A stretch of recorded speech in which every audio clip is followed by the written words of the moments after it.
tal? ¿Cómo les va? Bienvenidos a DEF TV, muchas gracias por acompañarnos. Y en esta hora de hoy nos vamos a dedicar a reflexionar sobre cómo es ejercer el periodismo en este mundo convulsionado que tenemos hoy. Vamos a ver primero un informe para introducir este tema y enseguida estamos con nuestros invitados.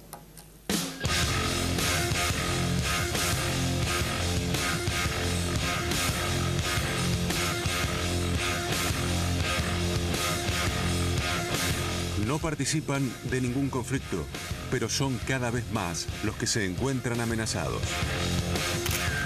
Fuera de las militarizadas, su profesión es de las más riesgosas del mundo.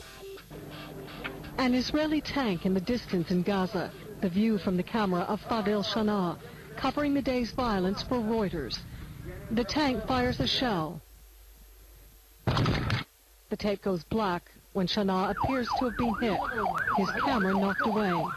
Y aunque este año murieron menos que en los anteriores, siguen siendo víctimas de la intolerancia y la locura. Es Tijuana, México, donde las balas rompieron todos los códigos y ejercer el periodismo puede ser mortal. Miles de periodistas alrededor del planeta ponen en riesgo sus vidas en pos de su profesión. Y a pesar de que un código no escrito dice que no pueden ser tocados en una zona de conflicto, continúa en aumento la presión contra su trabajo.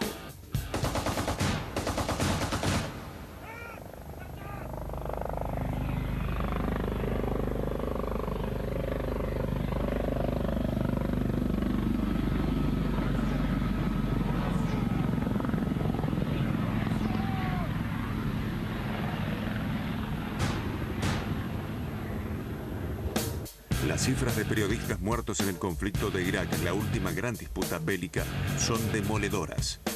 En 6 años, cayeron 225 periodistas o colaboradores de medios, más del doble de los que murieron en los 20 largos años de la guerra de Vietnam. Helicópteros estadounidenses sobrevuelan un edificio, piden permiso para disparar. Creen que dentro hay insurgentes iraquíes.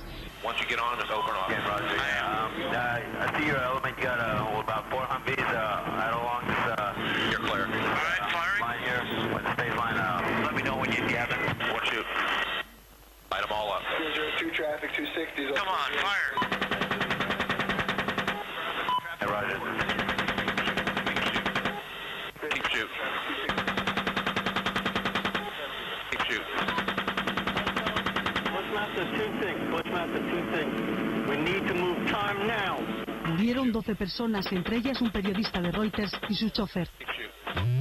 En 2010, según un informe de Reporteros Sin Fronteras, 57 periodistas murieron a causa de su trabajo, un 25% menos que el año anterior. Pero aunque disminuyeron las muertes en zonas de guerra, fue mayor la cantidad de atentados contra la prensa en otras zonas de conflicto.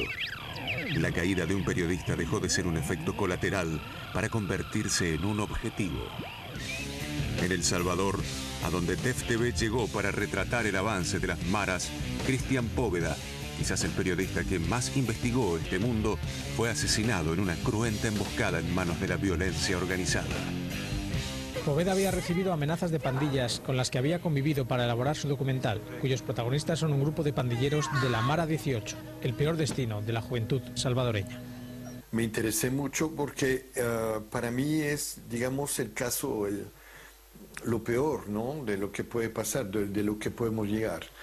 Las autoridades salvadoreñas se han comprometido a trabajar sin tregua para esclarecer este asesinato. En El Salvador han fallecido 16 periodistas en los últimos 15 años. Con el avance de los carteles de la droga, ejercer el periodismo en algunos lugares de México es casi una sentencia. A través del terror, los narcotraficantes imponen lo que se conoce como la ley del silencio y cientos de reporteros se convierten en el objetivo. El periodismo en México lleva una alta dosis de riesgo, estima la Sociedad Interamericana de Prensa. Periodistas de todo el continente acentuaron lo que está ocurriendo en México. En este taller realizado en la UNAM se dicen preocupados por los riesgos que corre la libertad de expresión. México se ha convertido en el territorio más peligroso para ejercer el periodismo en todo el continente. A Eliseo Barrón, corresponsal del Grupo Milenio en Durango, lo asesinaron. Fue asesinado en Nuevo Casas Grandes, Chihuahua, Norberto Miranda, mejor conocido como El Gallito. El hecho ocurrió en la redacción donde transmitía vía internet su programa de radio y su columna. 2 fotógrafos del periódico El Diario de Juárez fueron atacados a balazos en el estacionamiento de un centro comercial. Teresa Bautista, Felicitas Martínez, Manuel Villagómez, Mauricio Estrada, Armando Rodríguez. Estos son solo algunos de los decenas de periodistas que han muerto o desaparecido en los últimos años en nuestro país. Aunque las autoridades mexicanas declaran su intención de proteger al periodismo, la violencia contra los trabajadores de prensa va en aumento y ejercer la profesión es directamente arriesgar la vida. A Mexican reporter tried to do a stand-up in the northern city of Reynosa, but with bullets and grenades flying just below this bridge, he and the cameraman were forced to lie on the concrete. Es un enfrentamiento entre fuerzas federales y delincuencia organizada. Gun battles like this have become almost daily affairs in Mexico, as heavily armed drug cartels fight each other and the government over billion-dollar trafficking routes to the United States. Mexican networks and newspapers have to make some tough choices on this drug war. They have to decide how to tell the story, how much blood and guts to show the public, and how to protect themselves. All networks have paid a big cost for their coverage. En los últimos 14 meses, in the last 14 months, criminals have murdered one of our reporters. They held another reporter and cameraman, beat them up, and let them go after 3 hours. And they kidnapped a cameraman and held him for a week as a hostage.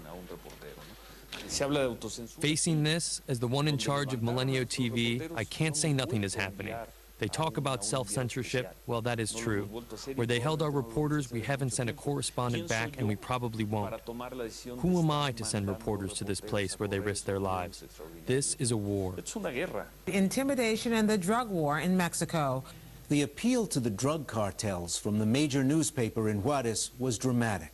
What do they want from us? Asked the front page editorial in El Diario. That editorial and an open letter from the newspaper's reporters came 3 days after a young photographer, Luis Carlos Santiago, was killed and an intern seriously wounded as they were walking to lunch outside El Diario's offices. Santiago was the second journalist from the paper to be killed. Declaring the cartels the de facto authority in the city, the paper asked for guidance on what to publish and not publish. A few years ago, another Mexican newspaper, Nuevo Laredo, took out a front page editorial and said, we will no longer cover the drug war. We are going to remain silent because it's the only way to protect our reporters and photographers. That came after that newsroom suffered a grenade attack from drug cartels. So this is a reality throughout Mexico. Son las instalaciones del Diario de Juárez en Chihuahua, en el norte de México. Uno de los medios que después del asesinato aún impune de 2 de sus periodistas ha optado, como otros, por la autocensura. Ya salió el Diario de Juárez, salió el Diario de La Vanguardia, salió El Debate, salió muchos diarios locales a decir nosotros ya no vamos a cubrir cierta información. Eso es una autocensura obligada. El periodismo está en la mira y frente a ello constantes se han vuelto a la autocensura y el anonimato.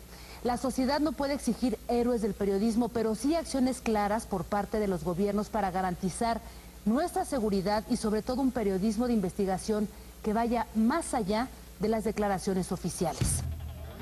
La Sociedad Interamericana de Prensa prometió redoblar sus esfuerzos y ha designado a 2011 como el año de la libertad de expresión, con el fin de fortalecer el principio más importante de la Declaración de Chapultepec. No hay personas ni sociedades libres sin libertad de expresión y de prensa.